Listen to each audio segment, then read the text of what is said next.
اللهم صل على محمد النبي الأمي وعلى آله وسلم.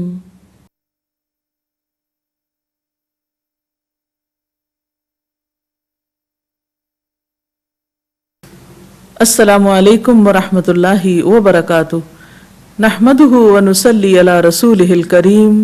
اما بعد فاعوذ باللہ من الشیطان الرجیم. بسم اللہ الرحمن الرحیم. رب اشرح لي صدری ويسر لي امری واحلل عقدۃ من لسانی يفقهوا قولی. عن جریر عن النبی صلی اللہ علیہ وسلم قال من يحرم الرفق یحرم الخیر. رواہ مسلم. سیدنا جریر رضی اللہ عنہ سے روایت ہے کہ رسول اللہ صلی اللہ علیہ وسلم نے فرمایا جو نرمی سے محروم ہے وہ خیر سے محروم ہے. ایک اور حدیث میں آتا ہے عن عائشہ انہا قالت قال رسول اللہ صلی اللہ علیہ وسلم اذا اراد اللہ عز وجل بأہل بیت خیرا ادخل علیہم الرفق. رواہ احمد. سیدہ عائشہ رضی اللہ تعالی عنہا سے روایت ہے کہ رسول اللہ صلی اللہ علیہ وسلم نے فرمایا جب اللہ تعالیٰ کسی خاندان کے لیے بھلائی چاہتے ہیں تو ان میں نرمی ڈال دیتے ہیں.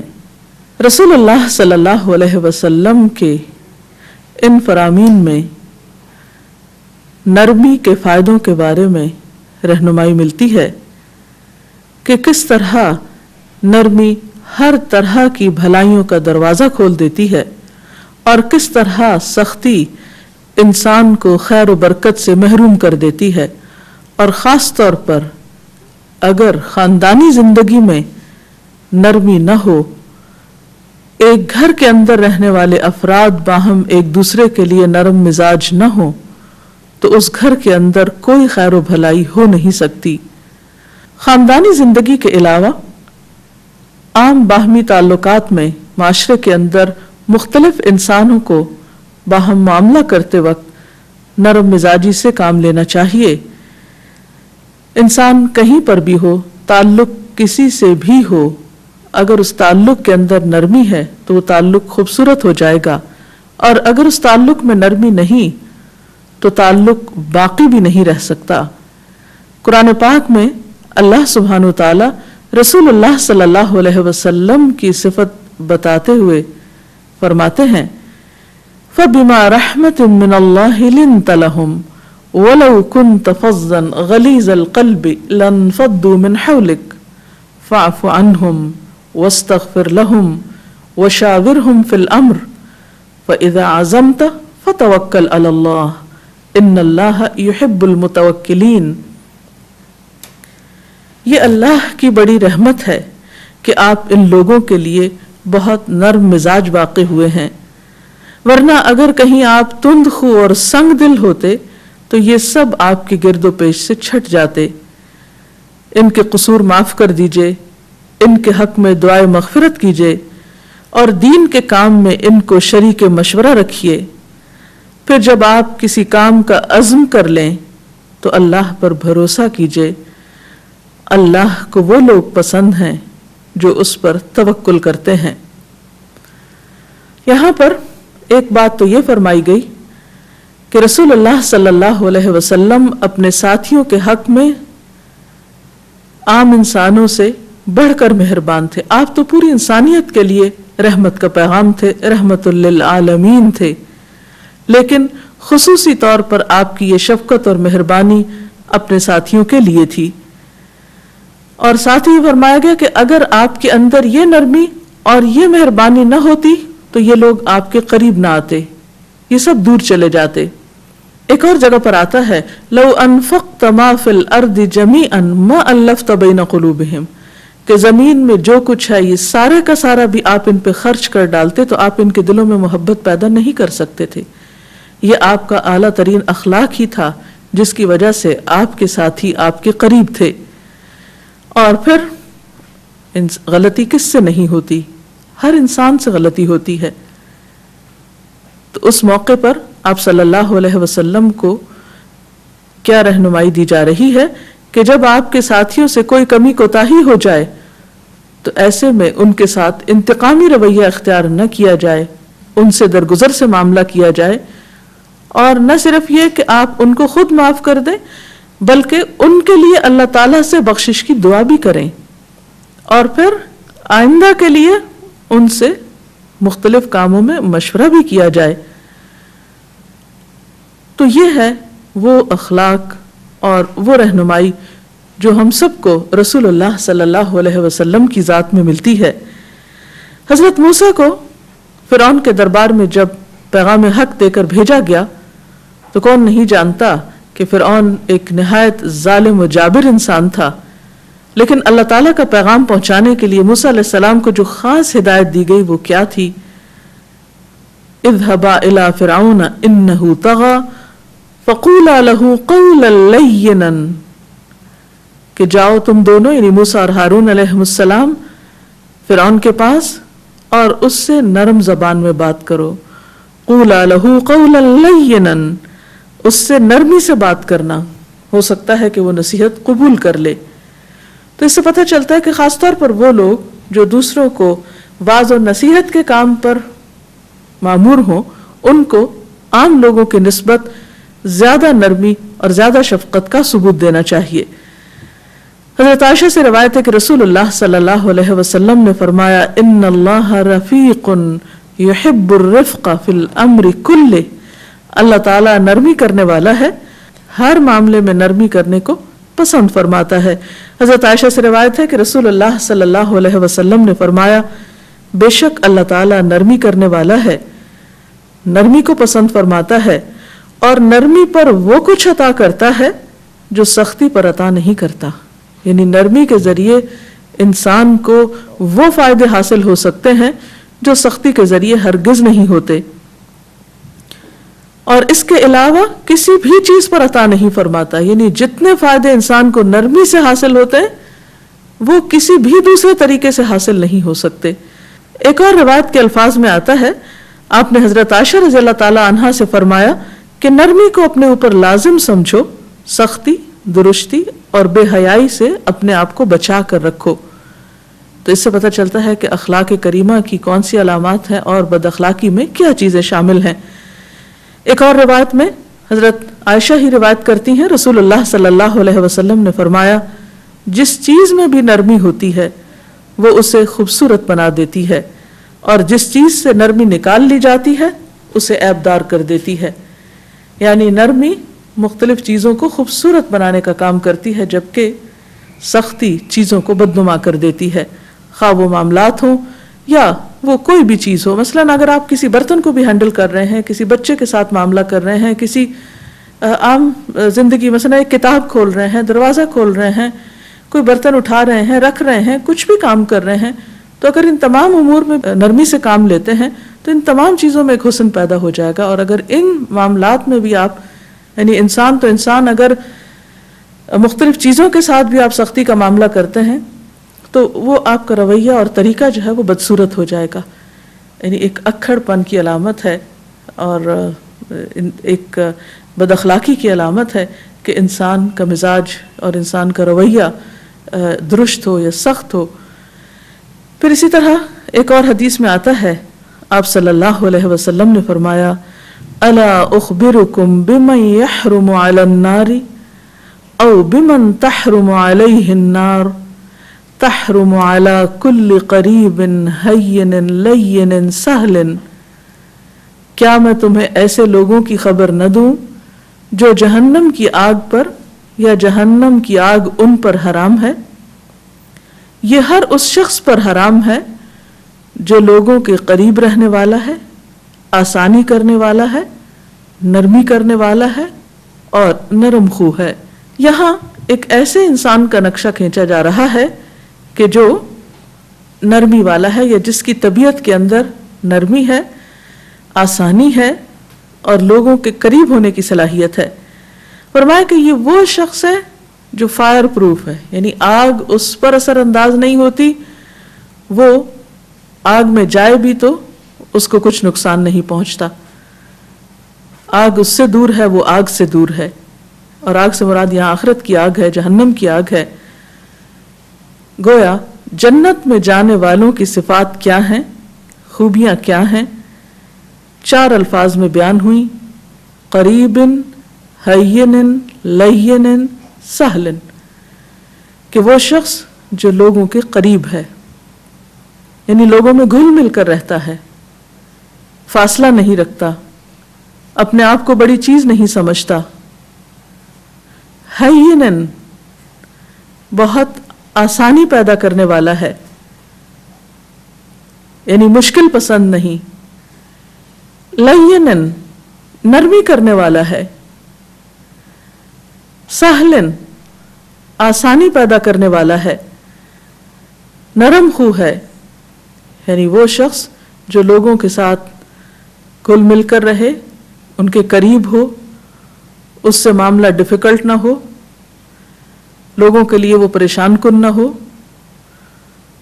ایسا شخص یقیناً جنت میں جانے کے قابل ہے، کیونکہ جنت ایسے ہی خوبصورت لوگوں کے لیے بنی ہے جن کے معاملات آپس میں نرمی پر مبنی ہیں۔ رسول اللہ صلی اللہ علیہ وسلم نے فرمایا، 3 خصلتیں جس شخص میں ہوں گی اللہ تعالیٰ اپنے سائے کو اس پر پھیلا دے گا اور اس کو جنت میں داخل کرے گا۔ نمبر 1، کمزور کے ساتھ نرمی کرنا، یعنی انسان عام طور پر اپنے جیسے لوگوں یا اپنے سے بڑے لوگوں کے سامنے نرم ہو جاتا ہے، لیکن جو اس کے سامنے نرم ہو اس پہ چڑھائی کرتا ہے۔ تو یہاں خوبی اس انسان کی بیان کی جا رہی ہے جو اپنے سے کمزور کے ساتھ نرمی کرے۔ نمبر 2، ماں باپ پر مہربانی کرنا، خصوصاً جب ماں باپ بڑی عمر کو پہنچ جائیں۔ اور تیسرے، غلام پر احسان کرنا، یہ اللہ تعالیٰ کو بہت پسند ہے۔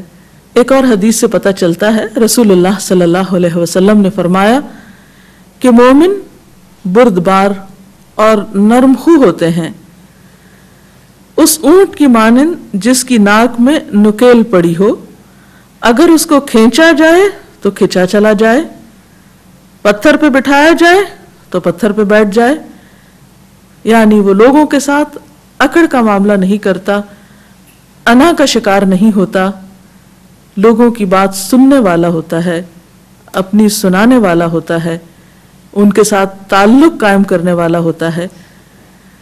یہی مومن کی شان ہے، کیونکہ ایسے شخص کا دل تکبر سے خالی ہے، اور یہ کام وہی شخص کر سکتا ہے جو دوسروں کو اہمیت دینے والا ہو، دوسروں کی بات کو سمجھنے والا ہو۔ ہم دیکھتے ہیں کہ رسول اللہ صلی اللہ علیہ وسلم کے ساتھ بعض اوقات لوگ بہت بد اخلاقی کا معاملہ کرتے تھے، لیکن جواب میں آپ ہمیشہ ان کے ساتھ اچھا برتاؤ ہی کرتے، اور کسی کی بد اخلاقی کے جواب بد اخلاقی میں نہیں دیا کرتے تھے۔ ایک موقع پر آپ صلی اللہ علیہ وسلم تشریف فرما تھے کہ کچھ لوگ آئے اور انہوں نے آپ کو سلام میں السلام علیکم کہنے کی بجائے السلام علیکم کہا، جس کا معنی یہ نہیں تھا کہ تم پہ سلامتی ہو، بلکہ معنی یہ بنتا تھا کہ تم پر موت آئے۔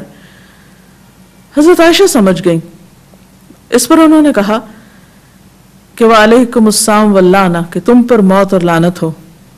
رسول اللہ صلی اللہ علیہ وسلم نے سنا تو خوش نہیں ہوئے، فرمایا عائشہ ٹھہر جاؤ، اللہ تعالیٰ تمام کاموں میں نرمی کو پسند کرتا ہے، یعنی ان لوگوں کے ساتھ بھی نرمی کرو جنہوں نے تمہارے ساتھ اس قسم کی بدتمیزی کا رویہ اختیار کیا ہے۔ حضرت عائشہ کہنے لگی، اے اللہ کے رسول صلی اللہ علیہ وسلم، انہوں نے جو کچھ کہا کیا آپ نے نہیں سنا؟ آپ نے فرمایا میں نے بھی تو کہہ دیا وعلیکم، اور بات ختم۔ یعنی آپ صلی اللہ علیہ وسلم دوستوں کے ساتھ تو نرم تھے ہی، اپنے ساتھیوں کے ساتھ تو مہربان تھے ہی، لیکن اپنے دشمنوں کے ساتھ بھی مہربان تھے۔ یہی وجہ ہے کہ آپ نے اپنے دشمنوں کو بھی اپنا دوست بنا لیا۔ اور یاد رکھیے کہ خاندانی زندگی میں نرمی کا پایا جانا خاندان کے لیے خیر و بھلائی کا سبب بنتا ہے، جیسا کہ دوسری حدیث میں ذکر ہوا تھا۔ ایک اور روایت بھی اس کی تائید کرتی ہے۔ حضرت عائشہ فرماتی ہیں کہ رسول اللہ صلی اللہ علیہ وسلم نے فرمایا، جب اللہ تعالیٰ کسی گھر کے آدمیوں کو نرمی دیتا ہے، یعنی اہل خانہ کے اندر نرمی ہوتی ہے، تو ان کو فائدہ پہنچاتا ہے، اور جب ان کو نرمی سے محروم رکھتا ہے تو ان کو ضرور نقصان پہنچاتا ہے۔ یعنی جس خاندان کے اندر باہم معاملات میں ایک دوسرے کے لیے نرم گوشہ پایا جاتا ہے، نرمی ہوتی ہے، تو اس خاندان پر خیر اور بھلائی نازل ہوتی رہتی ہے. اور جہاں مزاج میں سختی ہو، بد اخلاقی ہو، ترش روئی ہو، وہاں نقصان ضرور ہو کر رہتا ہے. اللہ تعالیٰ سے دعا ہے کہ وہ ہمیں بہترین اخلاق سے نوازے. اس سلسلے میں اگر آپ کے ذہن میں مزید کوئی سوال ہو تو آپ پوچھ سکتے ہیں. اسی حدیث کے حوالے سے میں پوچھنا چاہوں گی کہ بعض کاموں کو کروانے کے لیے ہمیں فرم بھی ہونا پڑتا ہے کچھ چیزوں میں، اور جبکہ اس حدیث میں نرمی کا حکم ملتا ہے، تو وہ بیلنس ہم کس طرح سے قائم کریں گے، یعنی کس حد تک؟ اس سلسلے میں ہمیں یہ حدیث بہت بہترین رہنمائی فراہم کرتی ہے، جس میں حضرت عائشہ رضی اللہ تعالی عنہا نے کچھ لوگوں کے سلام کے جواب میں سخت الفاظ اختیار فرمائے تھے.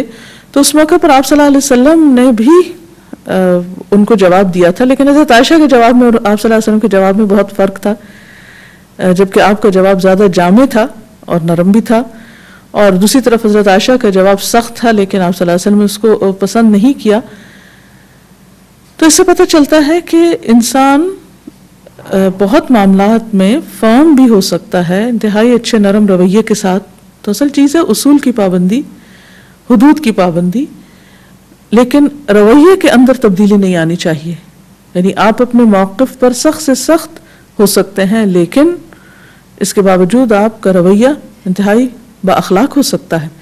بعض اوقات ہمارا رویہ بہت بد اخلاقی کا ثبوت دیتا ہے، لیکن ہم اصول کی پابندی نہیں کرتے. تو ایسے میں جو چیز کرنے کی ہے وہ ہے طبیعت کے اندر کا وہ ٹھہراؤ اور خیر اور بھلائی کا وہ پہلو جو واقعی انسان کے لیے فائدہ مند ہو. جی آپ کچھ کہنا چاہیں؟ رسول اللہ صلی اللہ علیہ وسلم کی اس خوبصورت بات کے حوالے سے جس میں آپ نے فرمایا کہ جو نرمی سے محروم ہے خیر سے محروم ہے، اور اسی طرح دوسری حدیث میں بھی کسی خاندان کی بھلائی اسی میں کہ اس میں نرمی ڈال دی جائے. تو آپ مجھے یہ بتائیے کہ نرمی اور خیر کا آپس میں کیا ریلیشن شپ ہے، یا نرمی خیر کو کس طرح سے لے کے آتی ہے؟ ایسا ہے کہ خیر کوئی بھی یا نفع کوئی بھی یا زندگی میں فائدہ کوئی بھی جو ہوتا ہے وہ اسباب کے پردے میں آتا ہے. مثلا کسی انسان کے ذریعے آتا ہے یا کسی واسطے سے آتا ہے. تو عموماً جو لوگ سخت ہوتے ہیں، لوگ ان سے خوف کھاتے ہیں یا ان سے دور رہتے ہیں یا ان کی طرف بڑھنے سے گھبراتے ہیں. تو ایسے میں جب انسان ہی قریب نہیں آئیں گے تو خیر و بھلائی کہاں سے آئے گی؟ پھر اسی طرح بعض اوقات ایک شخص ہمارے ساتھ اچھا سلوک کرنا چاہتا ہے لیکن ہمارا رویہ اس کو ہم سے دور کر دیتا ہے، تو وہاں بھی ہم خیر و بھلائی سے محروم ہو گئے. پھر اسی طرح بعض اوقات ہم کوئی کام کرنا شروع کرتے ہیں اور اس کام میں اور بھی لوگ شریک ہیں. تو ایسے میں، اور خصوصاً جیسے یہاں گھر کی بات کی گئی کہ اہل خانہ گھر کے افراد جو ہیں، اگر ان کے اندر باہم ایک دوسرے کے ساتھ نرم رویہ ہے تو ان کی کمیونیکیشن بھی ہوگی، ان کے اندر باہم مشورہ بھی ہوگا، ایک دوسرے کا خیال بھی رکھیں گے، ایک دوسرے کی کمی کوتاہی کو بھی پورا کریں گے، ایک دوسرے کو کمپلیمنٹ کرنے والے ہوں گے، اور اس سے خیر و بھلائی میں اضافہ ہوگا. اور جب باہم سختی ہوگی تو کمیونیکیشن کم ہوگی، جب کمیونیکیشن کم ہوگی تو بہت سے امور میں مشورہ بھی نہیں ہوگا، ہر شخص اپنی اپنی راہ پہ چلے گا. نتیجتاً وہ فائدے جو خاندان کو یا کہیں بھی اکٹھے رہنے والے لوگوں کو ہونے چاہیے وہ نہیں ہو سکیں گے. اس کے حوالے سے ایک اور پہلو پر میں چاہوں گی کہ آپ روشنی ڈالیے کہ یہ نرمی زندگی کے کس کس پہلو کا احاطہ کرے گی؟ یہ تمام پہلوؤں کا احاطہ کرے گی، جیسے کہ آپ صلی اللہ علیہ وسلم نے فرمایا کہ ان اللہ رفیق یحب الرفق فی الامر کلہ. متفق علیہ روایت ہے، بخاری اور مسلم دونوں نے روایت کیا ہے کہ اللہ تعالیٰ نرمی کرنے والا ہے اور ہر معاملے میں نرمی کو پسند فرماتا ہے.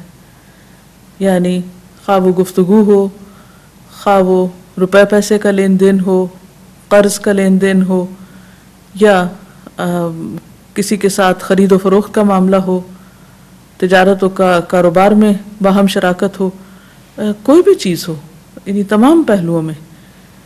اس میں ہم دیکھتے ہیں کہ جیسے کچھ چیزوں میں انسان فرم ہوتا ہے، مثلا دین کے معاملے میں، ایمان کے معاملے میں، تو اس کی یہ فرمنس اس کے رویے اور اخلاق میں فرق نہیں لاتی. اس میں ہم دیکھتے ہیں کہ حضرت عمر رضی اللہ تعالیٰ عنہ کی شخصیت جو بظاہر کتنی سخت نظر آتی ہے، لیکن مزاج میں کس قدر نرمی تھی کہ جب ایک شخص نے کہا کہ اے عمر اللہ سے ڈرو تو انہوں نے اپنا چہرہ زمین پر رکھ دیا. پھر اسی طرح ایک بھرے مجمع میں جب آپ یہ بتا رہے تھے کہ عورتوں کا مہر کم کیا جائے تو ایک خاتون نے اٹھ کر کہا کہ عمر اللہ نے جب ان کے لیے کوئی حد مقرر نہیں کی تو تم کون ہوتے ہو ایسا کرنے والے. تو وہ فوراً انہوں نے اعتراف کیا اور کہا کہ ایک خاتون نے بات درست کہی اور عمر نے غلطی کی. اور تو ایسے تمام مواقع پر ہم دیکھتے ہیں کہ حضرت عمر رضی اللہ تعالیٰ عنہ انتہائی سخت با اصول انسان ہونے کے باوجود معاملات میں انتہائی نرم بھی تھے. جیسا کہ اس حدیث سے پتہ چلتا ہے کہ نرمی جو ہے وہ پسندیدہ ہے، لیکن ہم دیکھتے ہیں کہ بعض اوقات اگر بچوں سے نرم رویہ اختیار کیا جائے زیادہ تو وہ بگڑ بھی جاتے ہیں، تو اس صورت میں کیا کیا جائے؟ جی ہاں، یہ بات عام طور پر کہی جاتی ہے کہ نرمی بچوں کو بگاڑ دیتی ہے، لیکن یہاں نرمی کا معنی ان کے ساتھ غلط چیزوں پہ کمپرومائز کرنا نہیں ہے. جہاں وہ غلطی کریں وہاں پر ان کو سمجھانا اور اس سے روکنا جو ہے یہ بھی ان کے ساتھ ہمدردی اور شفقت میں ہی آتا ہے. لیکن دیکھا یہ جائے گا کہ روکنے کا طریقہ کیا ہے، آپ ان کو کس طریقے سے کسی غلط چیز سے روک رہے ہیں. اس میں آپ کا ایک طریقہ یہ ہو سکتا ہے کہ آپ بغیر انہیں سمجھائے اور بتائے اور بغیر کسی وارننگ کے ان کے ساتھ ایک یکایک سختی کا رویہ اختیار کریں. اور ایک یہ ہے کہ انسان بظاہر اس کے رویے میں کوئی بد اخلاقی نہ ہو لیکن اصولی موقف پر ڈٹا رہے. اس میں آپ دیکھیے کہ دین میں کچھ ہم پر فرائض ہیں، کچھ ذمہ داریاں ہیں. ان معاملات میں مثلا اللہ تعالیٰ کی سب سے پریویلنگ صفت کیا ہے؟ الرحمن الرحیم ہے. قرآن پاک کا آغاز اسی سے ہوتا ہے، سب سے زیادہ مہربان. لیکن اس کے باوجود کچھ چیزیں اس نے ہم پر لازم کیا. مثلا نماز میں کوئی کمپرومائز نہیں. اللہ تعالیٰ کے مہربان ہونے کا مطلب یہ نہیں کہ ہم اپنے فرائض چھوڑ دیں. اللہ تعالیٰ کے رحیم ہونے کا مطلب یہ نہیں ہے کہ ہم غلط کام شروع کر دیں. تو ماں باپ کے بھی مہربان ہونے کا مطلب یہ نہیں کہ بچوں کو ہر غلط سلط کام کرنے دیں. اس میں یہ ہے کہ رویے میں ایک باوقار رویہ ہوگا، ایک شفیقانہ اور ہمدردانہ انداز ہوگا، لیکن اصول ہے، اس پر کمپرومائز نہیں ہوگا. آپ ایک سخت سے سخت بات بھی بہت آرام کے ساتھ کر سکتے ہیں اور اپنی بات منوا بھی سکتے ہیں. اور کہا جاتا ہے نا کہ اگر آپ واقعی چاہتے ہیں کہ آپ کی بات سنی جائے تو پھر آپ سرگوشی میں بات کرو. جتنا چیخ چلا کے اور لاؤڈلی بات کرو گے اتنی بات بیکار ہو جائے گی. تو اس کے ساتھ ہی ہمارے پروگرام کا وقت اپنے اختتام کو پہنچتا ہے. اجازت چاہتے ہیں. السلام علیکم ورحمۃ اللہ وبرکاتہ.